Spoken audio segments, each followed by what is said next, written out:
Hello, and welcome to this episode of the Dead Man Walking podcast. I'm your host, Repeatedly Dead Fred, author of the medical trauma memoir, This Summer I Died 20 Times, which is how I got the silly name, Repeatedly Dead Fred. Today, I'm here with Canadian superstar Kayla Diamond. Kayla, welcome to the show. Thank you so much for having me. Thank you.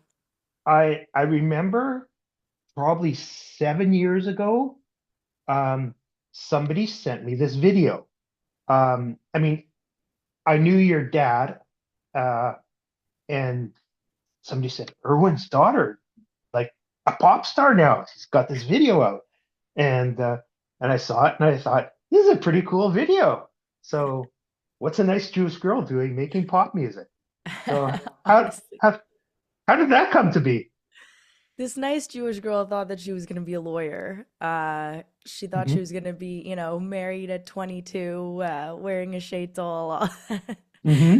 um, no, I think just, my life just took a bunch of twists and turns and I kind of just allowed it to versus kind of like ignoring the signs that were sent to me. And um summer after undergrad, I had always planned to go to law school, and I was getting Hmm.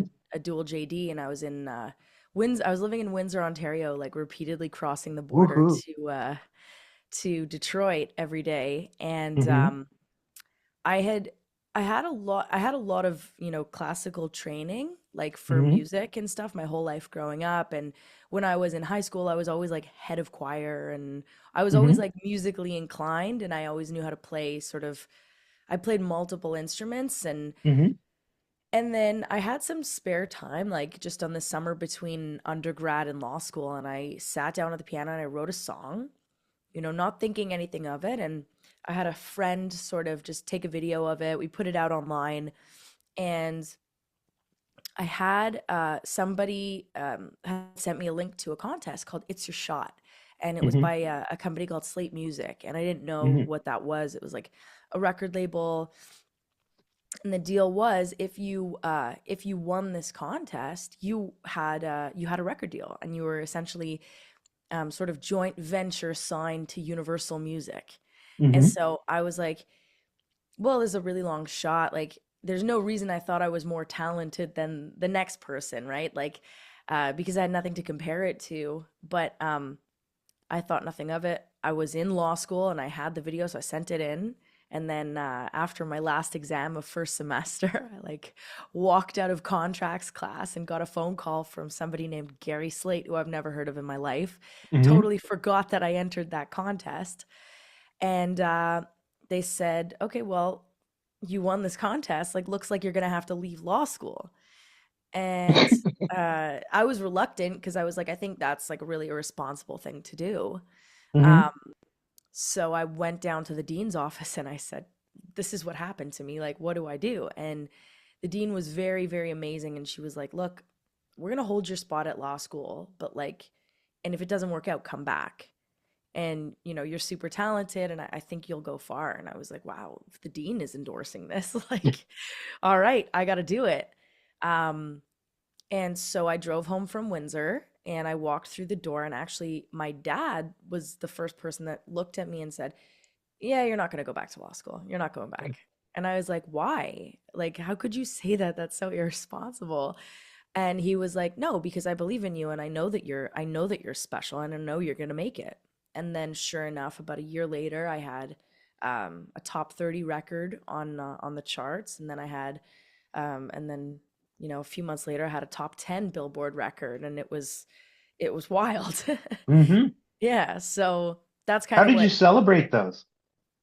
it's weird because when you're in it, you don't really think to celebrate it. You just kind Hmm. of, it's like, it's a very celebrated career when you're looking from the outside of the industry in, Hmm. but it's really just what it feels like is like if you were an accountant and you got a promotion. Like you have to, like it's just my industry, right? So Hmm. it's kind of very low key when you're in it, but when you're on the outside looking in, it looks very glamorous and fancy and Hmm. yeah. So at what point? I mean, obviously when you won the contest, you knew you were a cut above. But before that, did you have any idea how talented you were? Because I think Um, I'm from the classic rock era. So okay. I watched guys like Robert Plant, who Hmm. had just the amazing voice and the presence and everything. Yeah.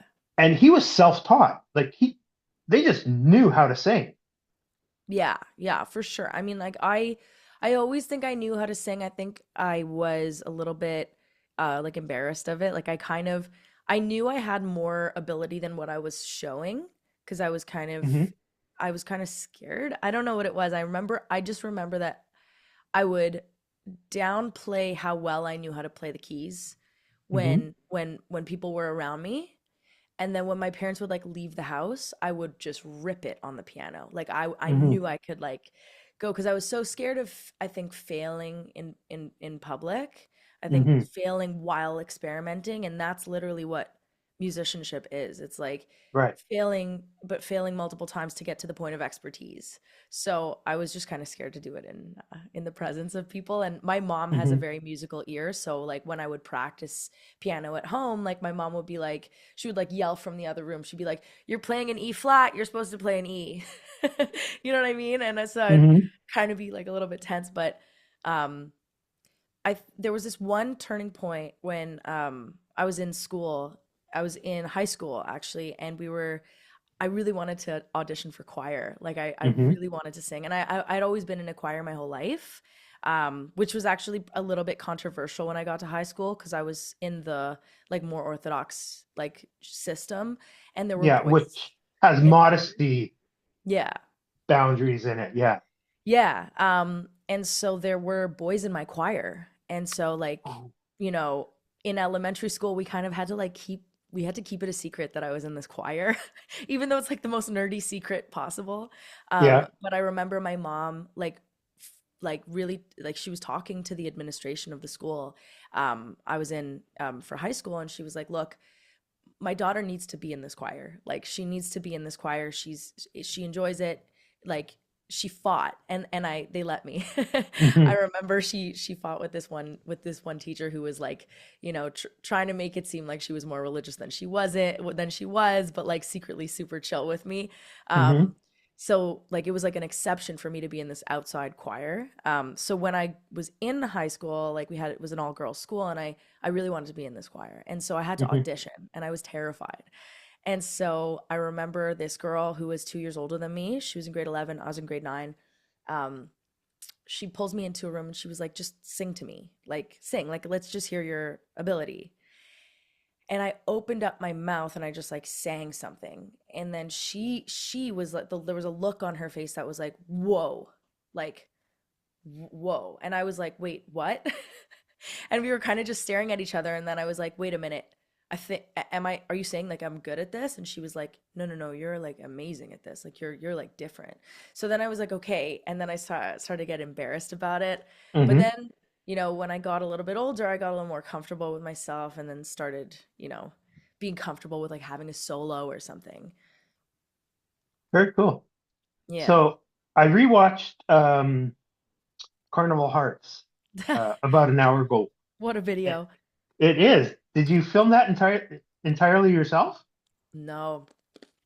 We actually had a that production budget put on by the label was about a $30,000 production, and we had a full film crew Hmm. um, doing it. But it does look, I mean, it's not my favorite video. Like it Hmm. was kind of a little bit out of my control. Like if I actually have not watched the Carnival Hearts video. Like I've never seen it. Okay.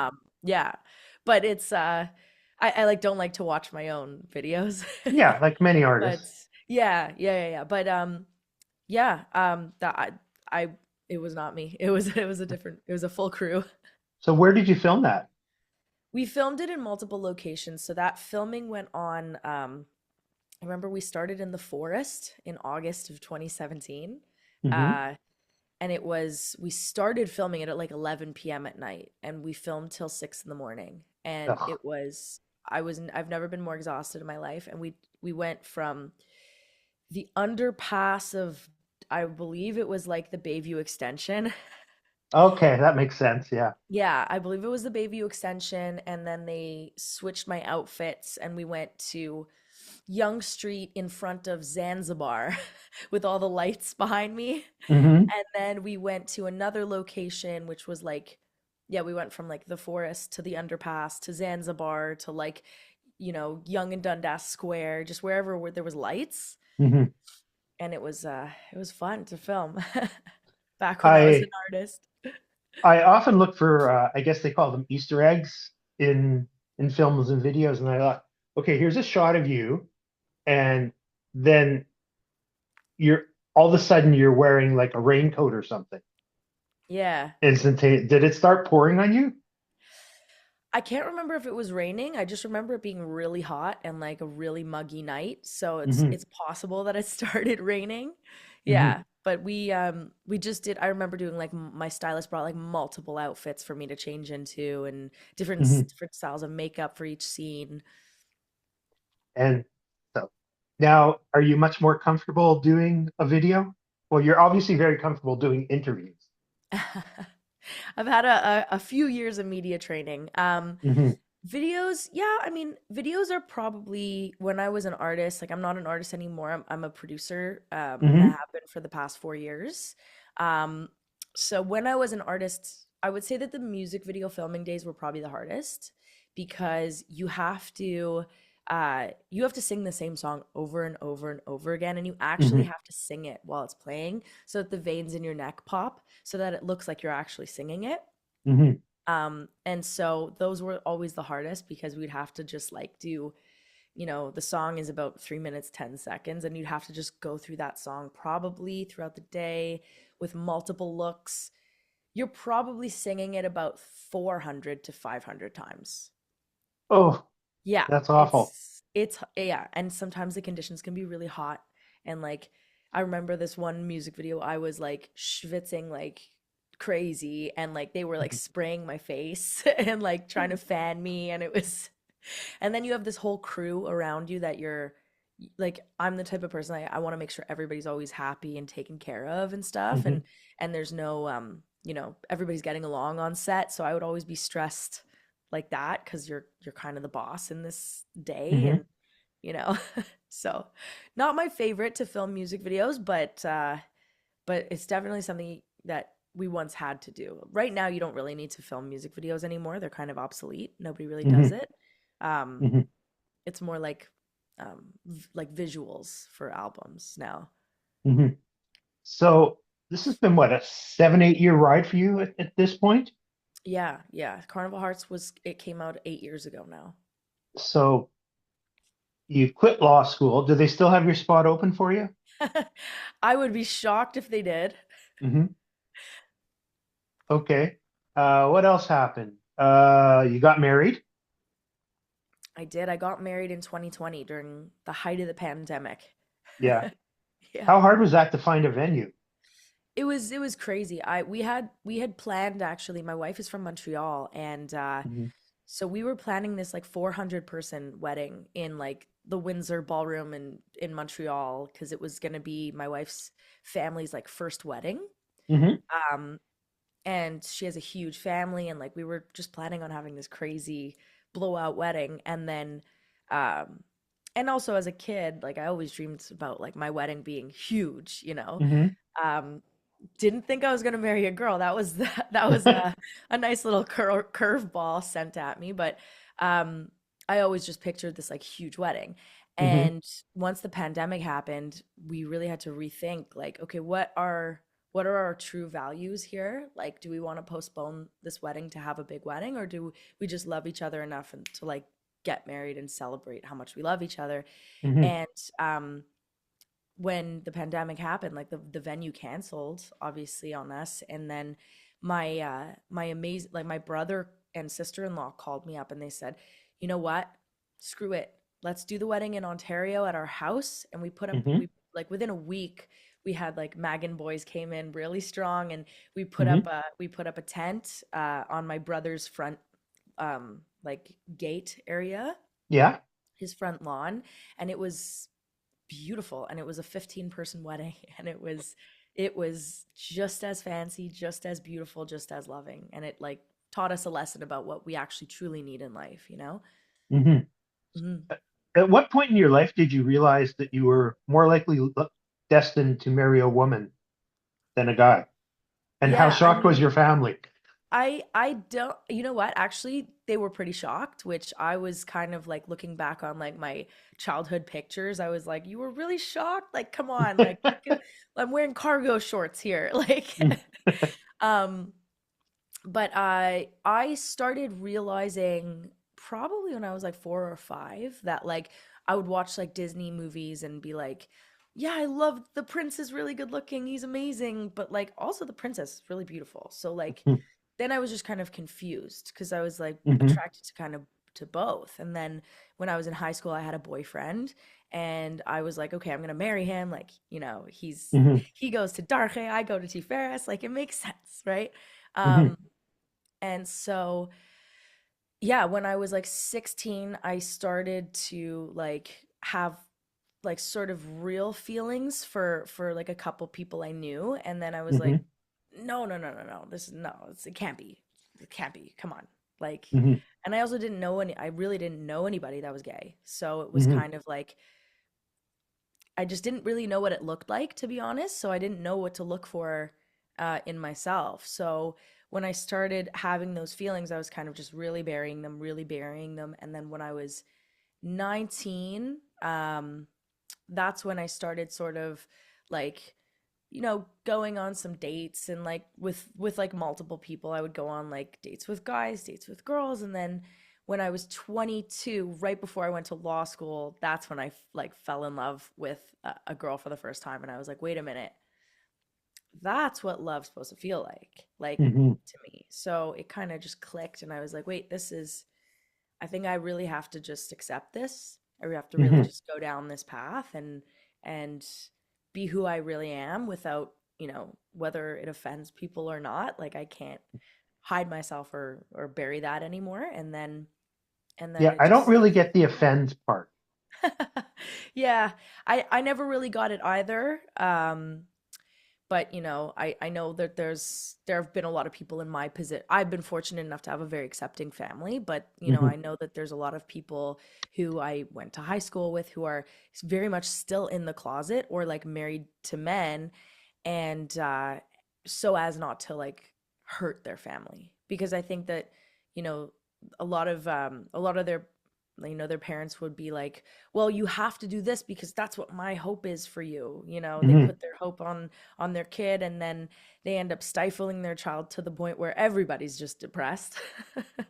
Yeah. um, yeah, so I've seen it happen, and I was nervous that that could have happened to me, but like my parents were not like that at all. My dad, Hmm. looked at me and said like the best, like the most important part about being a Jewish person is the love you have for your child. And I was like, wow, I can learn a lot from you. And I was pleasantly surprised, and so, so many people who have gone through that hard experience of not having a parent have actually looked at my parents for support and gain comfort in the way that my parents treat me. Hmm.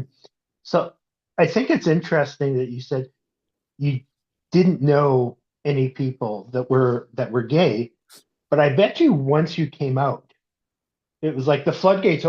Oh, you are, and you are, and you are. Because I think what's the statistic? Like 10 to 12% of people are somewhere on, some part of the gay spectrum. For sure. You just don't know it. Yeah, And it's 1 in 4.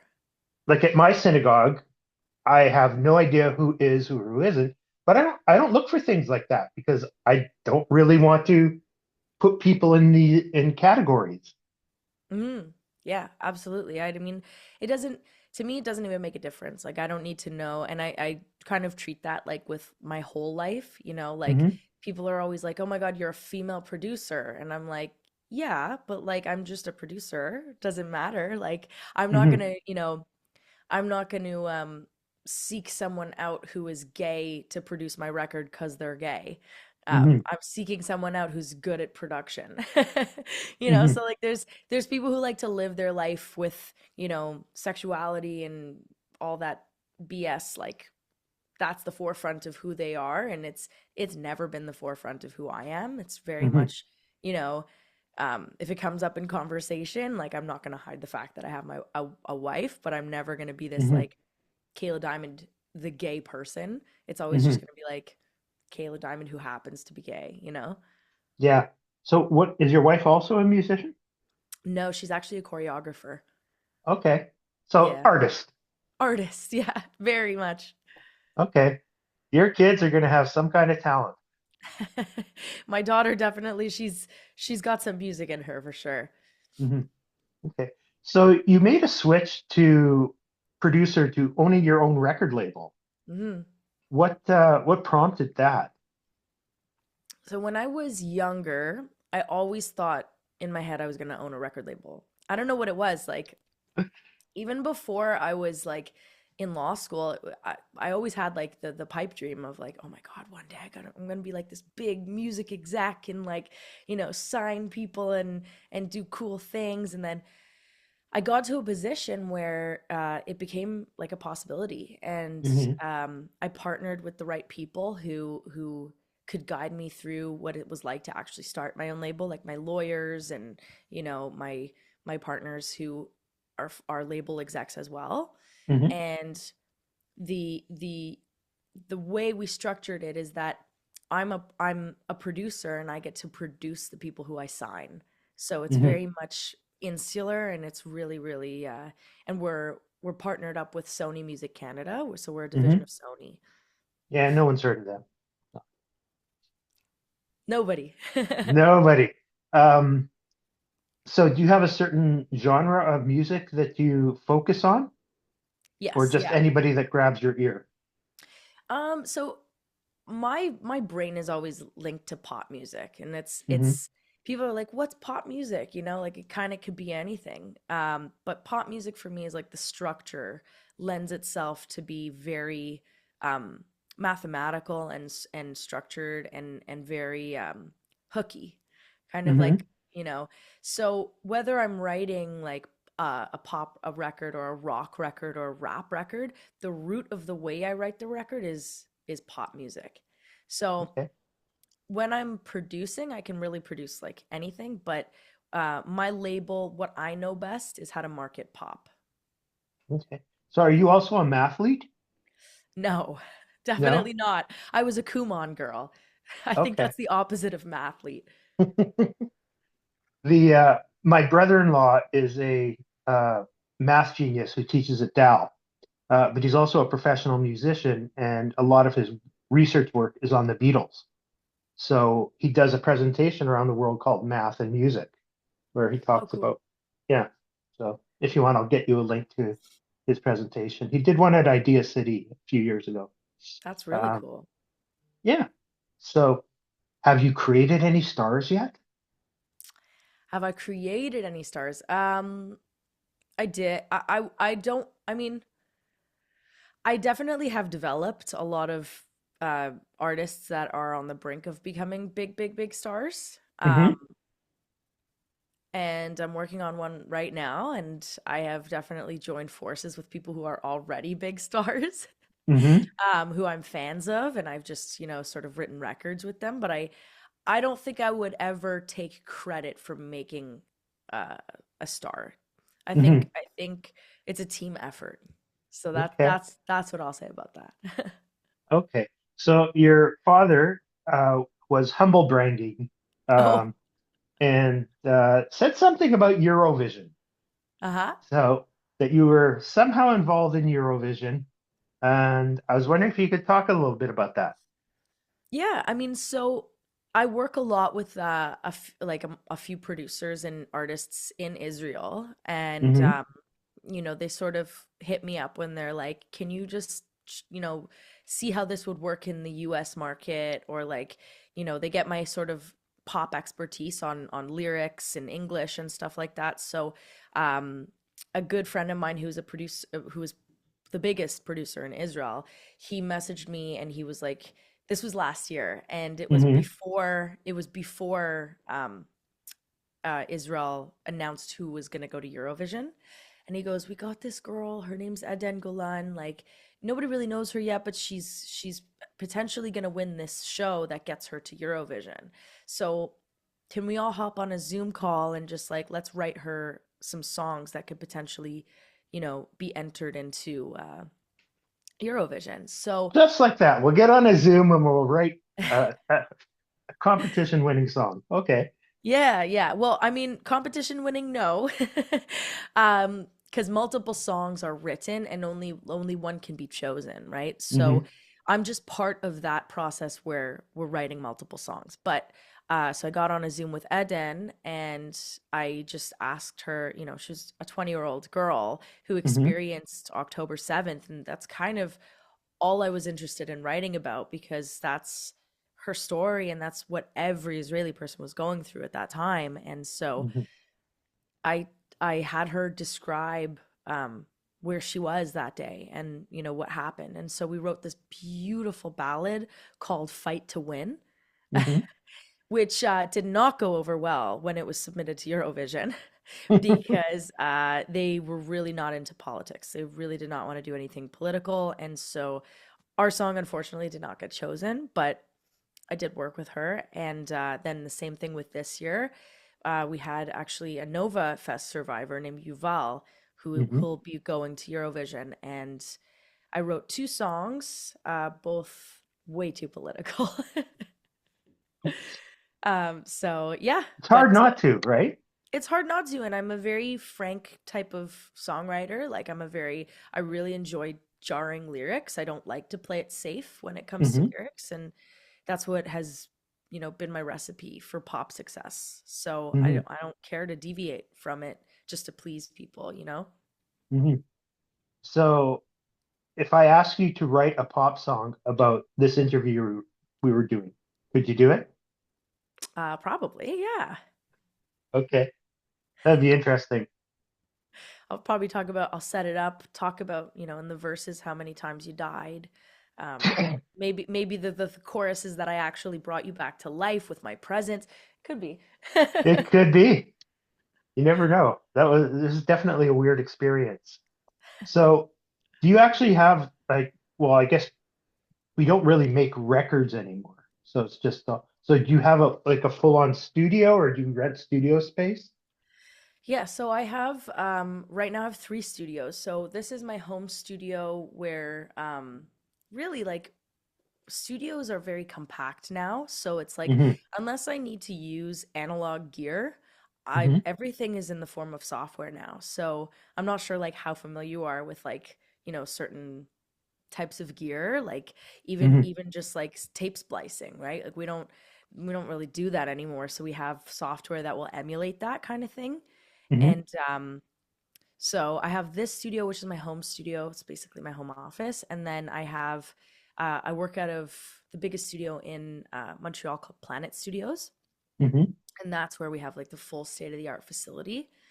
And then in Toronto, when I'm there, I work out of Grayson Matthews Music, where we also have, it's like just a floor of multiple studios.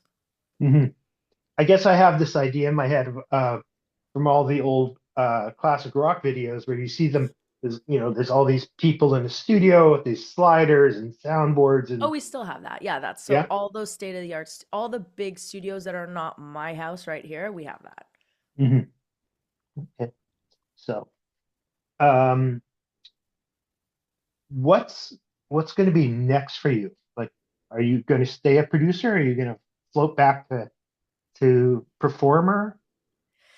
No. No, it was fun being an artist. I was an Hmm. artist for a total of 2 years. Hmm. Um and I experienced like every form of success you could possibly experience as an artist, and I'm so Hmm. grateful for that. But as it was happening, it did not bring me the fulfillment that I thought I was going to have. Hmm. Um and also like when you're outside of the music industry, you don't realize that how many jobs there are in the music industry. Hmm. So you think, and this happens to every person who joins the music industry, you think either you're an artist or you're a failure. Either you're like a successful artist or you're completely a failure.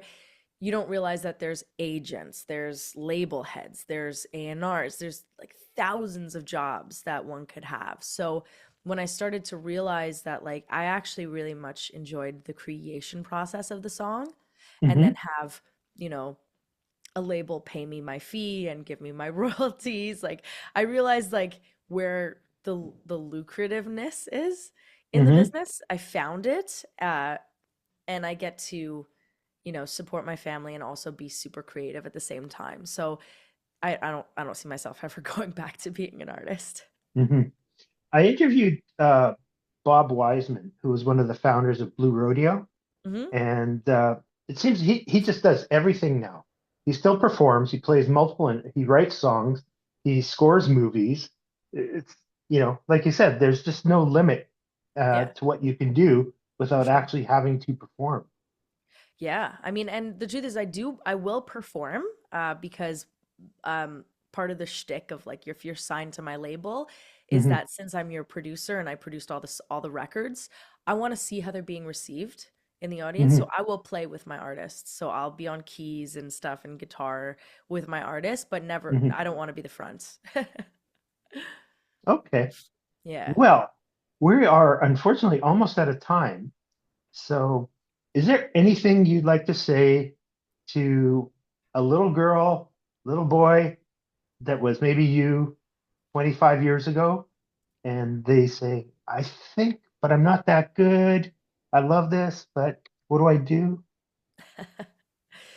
I think the best advice I can give to somebody is fail as fast as you can. Fail fast. That way you can figure out what the success is. That's very cool. Very, very wise. Very wise for a young woman. So, Thank thank you, you. Kayla. I really appreciate you coming on and sharing your story, and I wish you much success. Thank you. And Thank you. I look forward to hearing some more of your productions. Thank you so much. Thanks for having me. And to everybody who's tuned in, thank you for tuning in to the Dead Man Walking podcast. Please like, subscribe, share, comment, rate us, and look for Kayla's label. What is your label? It's called Colossal Records. Look for Colossal Records from the amazing Kayla Diamond. Thank you all. Have a great week. Bye bye.